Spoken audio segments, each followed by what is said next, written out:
인공지능 시대의 창의성 뇌교육. 프롤로그 1. 인공지능과 로봇 시대를 대비하라. 4차 기술혁명 이후 창의혁신 교육과 5가지 인성체험. 4차 기술혁명은 사물 인터넷과 블록체인, 인공지능과 로봇의 결합이 모든 경제계를 지배하는 가까운 미래이다. 이번 알파고가 이세돌 9단을 이긴 알파고 쇼크는 한국의 4차 기술혁명의 위기를 널리 알렸다. 이세돌 옆에서 알파고를 응원하던 딥마인드 CEO 허사비스는 알파고 의사 로봇 개발을 선언했다. 알파고 의사는 바둑을 이긴 것보다 훨씬 수월하게 의사의 일들을 차지해 나갈 것이다. 60여 년 더디게 발달하던 인공지능은 스스로 학습을 통해 기하급수적 발전을 하고 있다. 페이스북 CEO 저커버그는 영화에 나왔던 자비스 인공지능 비서를 출시하는 것이 2016년의 목표라고 말했다. 너무나 AI의 진화 속도가 빠르다. AI에게 배운 사람이 시험을 더 잘 보는 실험 결과가 있는데 한국 교육계는 여전히 석기시대식 교육을 한다는 느낌이 들 정도이다. 외국의 어느 금융회사에서는 인공지능 로봇 어드바이저가 회사로 들어오면서 500여 명이 감원되었다. 4차 기술혁명의 시대는 다른 말로 대량 해고의 시대라고 부른다. 이제 사람들은 요리사이든 공무원이든 회사원이든 알파고가 자기 일터로 들어오는 시점을 점치게 되었다. 첨단 무기를 연구하는 미국의 다르파에서 진행되는 연구를 들여다보면 알파고 쇼크보다 더 무서운 기술들이 나오고 있다. 원격으로 사람의 생각을 읽는 기술도 상당히 빨리 진화하고 있는데 멀리서도 자기 생각이 들키는 시대가 오고 있다. 10년 후 AI와 인간의 텔레파시가 일상이 될 수 있다. 특정 영역에서 숙달된 인간보다 더욱 뛰어난 인공지능과 경쟁하기 위해서는 직감력, GQ와 창의성이 필요하며 모든 생각이 노출되는 시대에 살려면 인성과 덕성이 기본적으로 좋아야 한다. 필자가 2011년에 쓴 내 아이를 위한 두뇌 사용 설명서는 창의성과 직감력과 인성을 기르는 양육과 교육 방법에 대해 정리한 책이다. 책이 어렵다는 평을 받으면서 일세만 다 팔리고 절판이 되었는데 이 책의 98% 내용은 작년 가을에 쓴 인공지능 대 인간지능 두뇌 사용 설명서에 담겨 있다. 하지만 역시 어려우며 대중적이지 않다는 평이 많아서 이 책을 다시 쓰게 되었다. 이 책은 보다 실용적인 내용을 담고 기본적인 원리를 쉽게 풀었을 생각이다. 컴퓨터는 단순한 계산기로 시작하더니 체스 게임을 이겼다. 그러더니 이제는 바둑과 퀴즈 프로에서 인간 챔피언을 이겼다. 인공지능 AI가 바둑을 이기리라고 예측했던 시점은 2025년 즈음이었었지만 10년이나 먼저 현실이 되었다. 전자기술은 이렇게 늘 예측했던 시점보다 훨씬 먼저 현실이 되는 경향이 있다. 인공지능 연구가 레이 커즈와일은 이번 알파고 쇼크 이후 인공지능의 상용화를 2035년에서 2029년으로 6년 정도 앞당겼다. 그는 나노바이오 기술의 진화로 인한 자율수명 시대를 2055년으로 보고 있지만 발달한 인공지능이 나노바이오 기술의 연구원이 된다면 자율수명의 상용화도 2045년이 될 수도 있다. 미국보다 발명의 환경이 훨씬 나쁜 한국은 이제야 R&D 평가를 양보다 질로 평가하겠다고 발표를 하고 있지만 과학기술 우위가 시장을 지배하는 법칙인 파레토 법칙에 의하면 후발주자가 선발주자의 선점 효과를 깨기는 거의 불가능하다. 그러므로 한국은 이미 보편적 소유로 퍼진 인터넷을 활용하여 오프라인과 연결하여 새로운 산업과 문화사업을 개발하는 것이 맞다. 아직도 인터넷과 기존 사업들이 결합할 영역들이 비즈니스 모델로 남아있다. IT의 미래학자들은 아직 연결되어야 할 것들의 대부분이 연결되지 않고 남아있다고 한다. 인터넷으로 연결된 사물들이 무엇이고 어떻게 연결이 될지를 잘 생각해보자. 인공지능의 시대는 2030년으로 성큼 다가왔다. 2020년부터 기업들에게 가장 큰 영향을 줄 인공지능은 네 바퀴가 달린 무인 자동차이다. 첨단 미래 예측 기법으로 계산한 미래학자들 다수의 의견으로는 2020년부터 자동차 인공지능이 출시되고 2030년이 생활 속 인공지능이 인격처럼 출시되는 시기이다. 대화가 가능한 인공지능 로봇의 시대가 오고 있다. 인공지능과 로봇 기술을 선점하지 못한 한국은 1차 인공지능 말고 1차 기술의 액세서리 격인 2차, 3차 자동화에서 디테일한 조작과 예쁜 디자인을 많이 개발해 두는 것이 유리하다. 앞으로 인공지능 기술의 확보 여부에 따라 자동차, 가전, 교육계의 운명이 결정된다. 선진국들은 1차 인공지능 연구에 몰두하고 있다. 한국의 기업들은 휴대폰이 나온 후 휴대폰 케이스에서 대박을 낸 사장들이 많았던 것을 기억할 필요가 있다.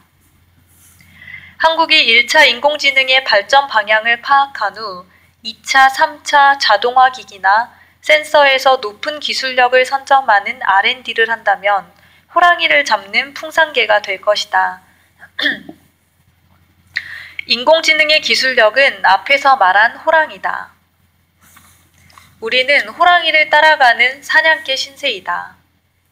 그래서 따라가면서 힘을 길러야 하는데 그 힘을 기르는 일이 창의성 교육이다.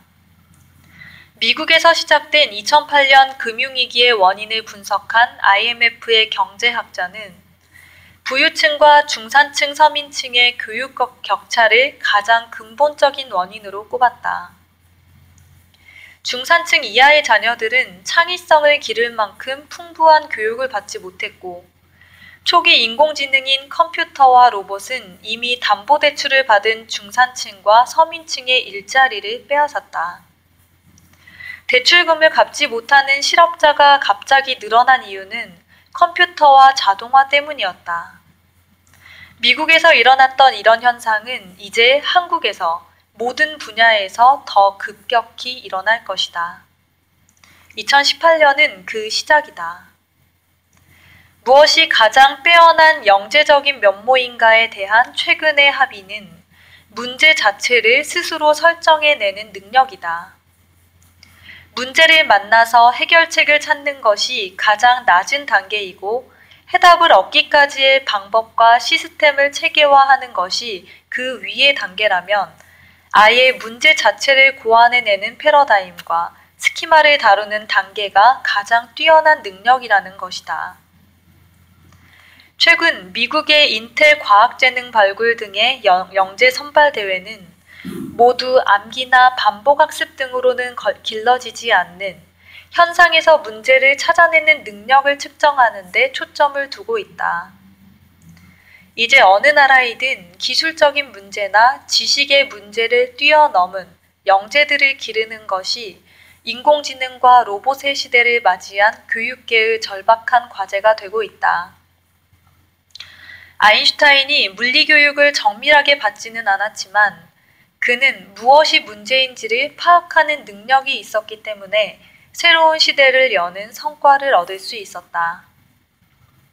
이렇게 문제 자체와 나아갈 방향을 설정하려면 매우 거시적이고 매우 깊은 접근이 필요하며 문제들의 해법을 찾기 위해서는 공감과 협업의 능력이 점점 중요해진다. 그래서 경쟁의 시대에서 공감의 시대로 간다는 책들이 나오고 있다. 공감의 뇌신경인 거울 뉴런과 영감의 뇌파인 세타파는 창의성과 인성의 바탕이다. 필자가 이 책에서 제시하는 5가지 인성 체험은 창의성과 인성을 강화시키는 기본이다. 이 5가지 기본이 없이는 탁월한 창의성이나 안정적이고 실현에 강한 인성을 기르기는 어렵다.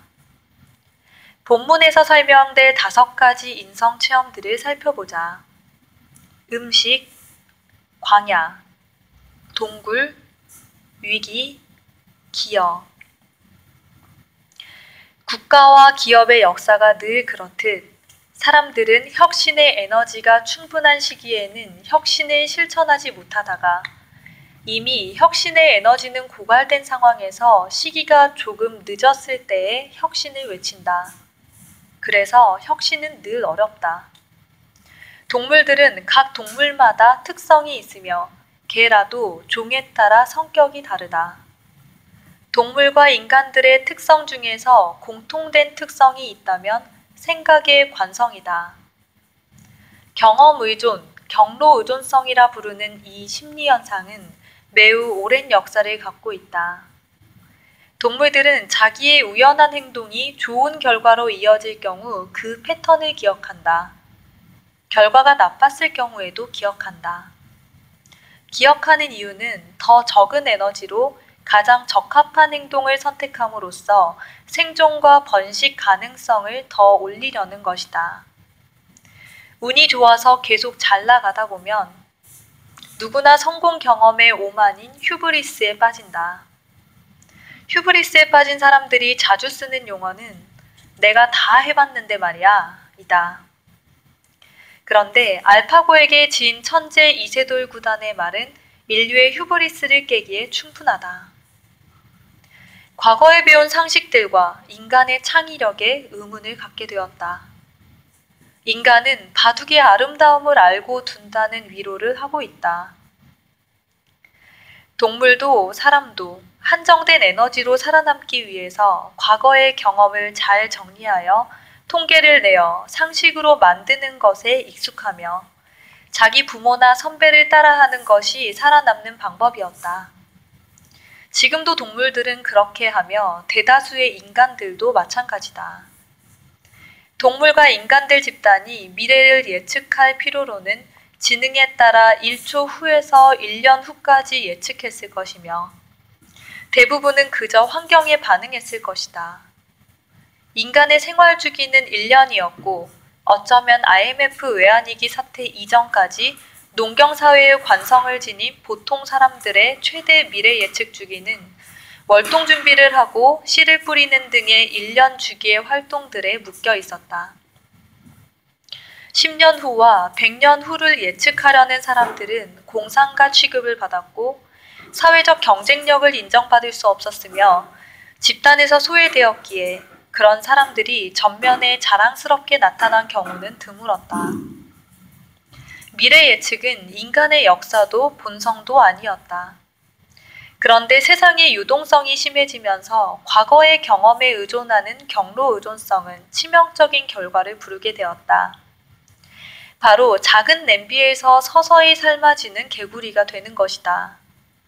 이는 가상의 실험이며 정말 실험을 하면 개구리가 탈출을 시도한다고 한다.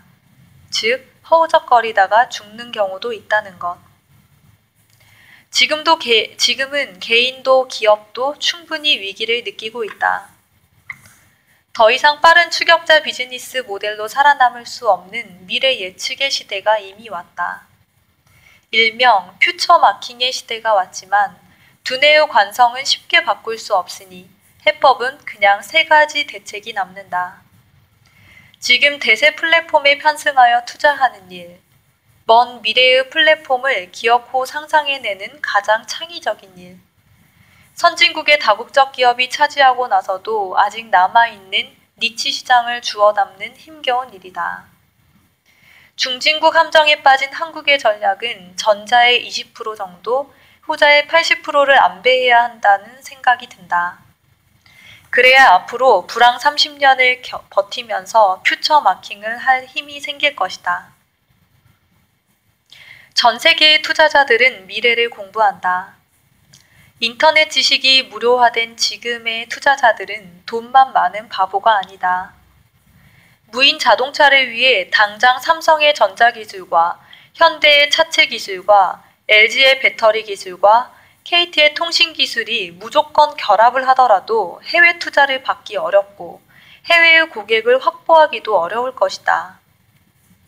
어떤 저자는 한국의 불황이 10년을 간다 하고 또는 20년 갈 것이라고 보지만 나는 30년을 보고 있다. 불황은 한 집단의 사고방식이나 창의성과 깊은 관련이 있으며 창의성과 사고방식은 대략 한 세대인 30년을 지배하기 때문이다. 4차 기술혁명의 파괴력 얘기가 언론에 자주 비친다. 4차 기술혁명의 시기에 5가지 기술혁명과 4가지 부의 원천에 대해 생각해보자.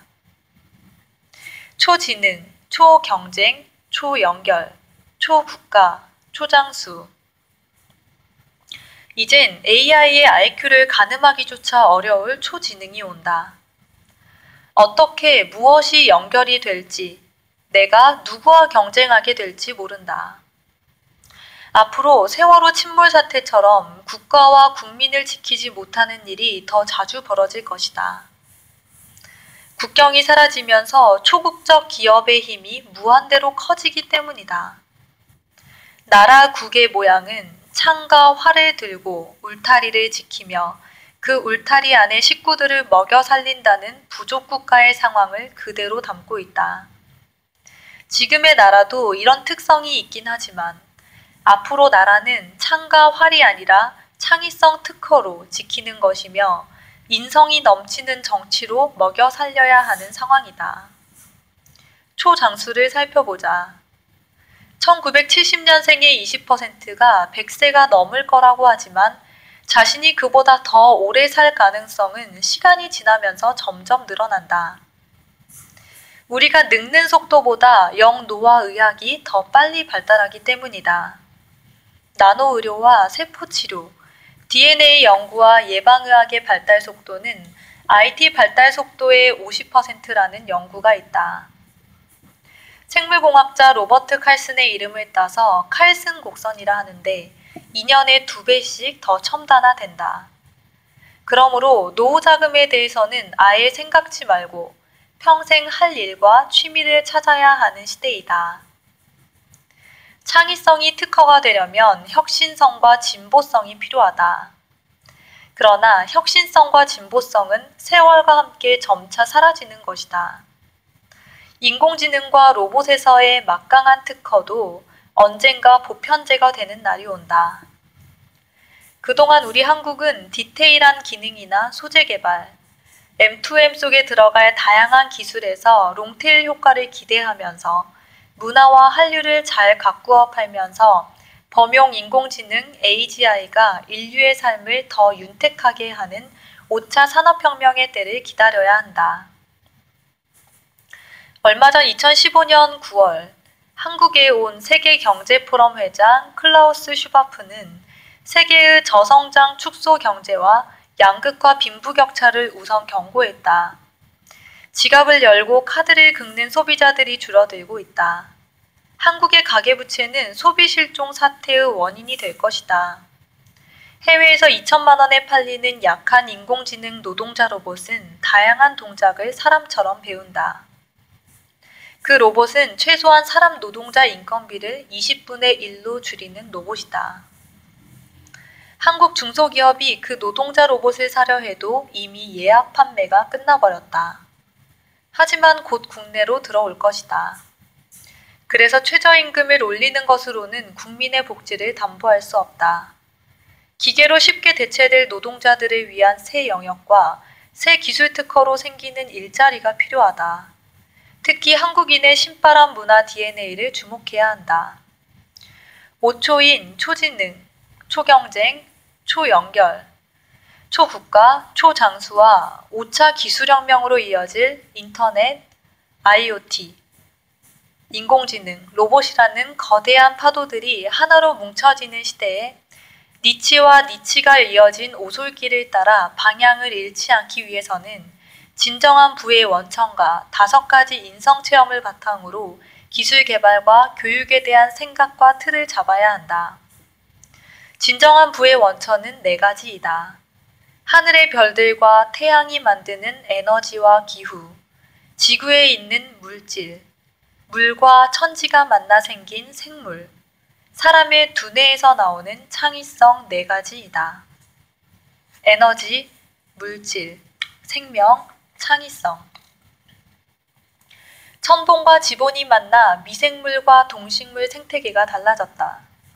천봉과 지본이 만나 미생물과 동식물 생태계가 생겼다. 바다 위에 불던 바람과 태양이 산소를 만들 식물성 플랑크톤이 되어 우리가 지상에서 활동할 준비를 하였다. 지상의 인본은 천봉과 지본을 바탕으로 농경을 시작했고 문명을 만들었다. 잘 생각해 보시라. 정말 돈이 되는 부의 원천은 에너지, 물질, 생명, 창의성이다. 그런데 이 4가지 원천을 다루어 온 인간이 인공지능과 로봇에게 자리를 내어주면서 에너지와 물질과 생명을 다루는 일을 인공지능이 점점 대신해 가고 있다. 인공지능은 인본의 원천인 창의성마저 침범하고 있다. 교육으로 샘을 파서 계속 쓰는 부의 원천인 창의성을 만들기 위해서는 5가지 인성체험이 기본이 되어야 한다. 필자가 공부해온 뇌신경과학과 교육심리학이 결합된 실천적 결론은 다음의 5가지 체험이다. 음식, 광야, 동굴, 위기, 기억. 5가지 인성체험이 만드는 창의성 중에서는 호모 사피엔스와 호모 파베르의 영역이 인공지능과 로봇에게 거의 넘어가므로 호모 루덴스와 연관된 창의성과 생명의 본능을 이용한 연구가 중요하다. 그래서 필자는 외친다. 리딩으로 리드하지 마라. 물질은 질량 보존의 물리법칙이 있는 한 인간 생활에 늘 필요하다. 생명과 물질과 에너지와 창의성이 모두 결합된 기술이 돈을 버는 특허이지만 그런 좋은 것들은 풍부한 연구비와 선제적 상황을 맞이한 연구팀들이 먼저 차지한다. 선진국은 식물 종자 특허 산업까지 주도하고 있다. 하지만 기후와 경제와 세상이 이리저리 흐르고 변하다 보면 늘 틈이 벌어지는 곳이 생기며 그 틈에 발을 끼워 넣고 잘 맞는 종자를 뿌리며 비집고 들어가 땅을 붙잡고 한국인만의 영역을 만들어 볼 수 있다. 그런 기대는 인공지능과 미래인문학 집필의 원동력이었다. 한국의 새로운 자본주의는 대략 다음의 3가지 축으로 돌아가게 될 것이다. IoT나 3D 프린터와 연관되는 신소재, 가상현실 안에 펼치게 될 문화예술, 농어촌을 바이오 산업단지로 바꾸는 6차 산업이다. 이제 한국은 물질과 생명 중심의 니치 기술 특허를 꾸준히 내면서 호모 루덴스에서 창의성을 길러가며 한류와 문화로 생존하며 AGI 시대를 기다려야 한다. 쇠젓가락으로 깨알을 옮기는 정성과 온도를 놓는 마음으로 특허를 내면서 신명나는 민족성을 살려서 놀아야 한다. 그렇게 하기 위해서는 억지로 만드는 창의성이 아니라 5가지 인성체험으로 다져진 창의성이 필요하다. 교육계에서는 아이들의 신나는 몰입과 집착을 틀에 짜인 커리큘럼으로 억압하거나 방해하지 말자. 학교에 교과목을 없앤 프로젝트 동아리만 있어도 된다.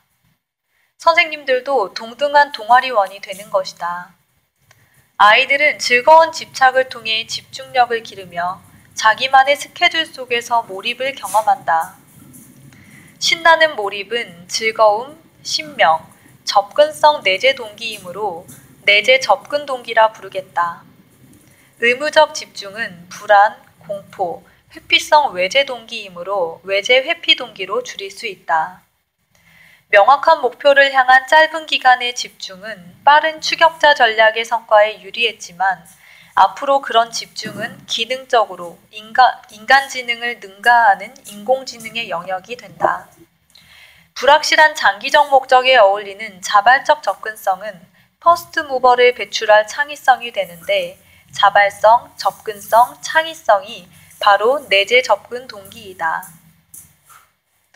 인공지능은 단기적, 중기적, 외재 회피 동기에 의한 일들을 전부 차지해 나갈 것이고 인간들에게는 평생의 장기적 내재 접근 동기에 의한 활동만 남게 될 것이다. 그래서 이제는 그 무엇으로든 리드하지 말고 아이들이 직접 탐색하고 몰입하고 토론하며 성장할 환경을 줘야 한다. 부모와 스승들의 머리와 가슴부터 그런 환경이 되어야 한다. 한국이 mp3 특허를 개념 없이 미국에 팔아넘겨서 입은 손실이 3조이고 해리포터가 영국에 벌어준 돈은 30조라고 한다. 창의성은 어려서부터 먹고 마시고 즐기고 경쟁하거나 협동하면서 소통하는 호모 루덴스의 경험이 발전하다가 생태적 소통을 위해 과학기술을 사용하며 함께 즐길 거리와 먹을 거리를 만들어서 마시고 놀다가 생기는 수가 많다. 그런 즐거운 소통의 욕구가 충족되는 어린 시절을 보내야만 남이 깐 플랫폼에서라도 활기찬 주역이 되어서 언젠가는 다른 차원의 플랫폼 창안자가 되어 알파고를 이용하며 지배할 수 있다. IBM의 인공지능 왓슨을 연구하는 캠벨은 두뇌 게임에서 인공지능의 지능을 이길 인간은 없다고 선언하면서 의학과 사업과 금융 등에서 인간과 소통하게 될 것이라 했다.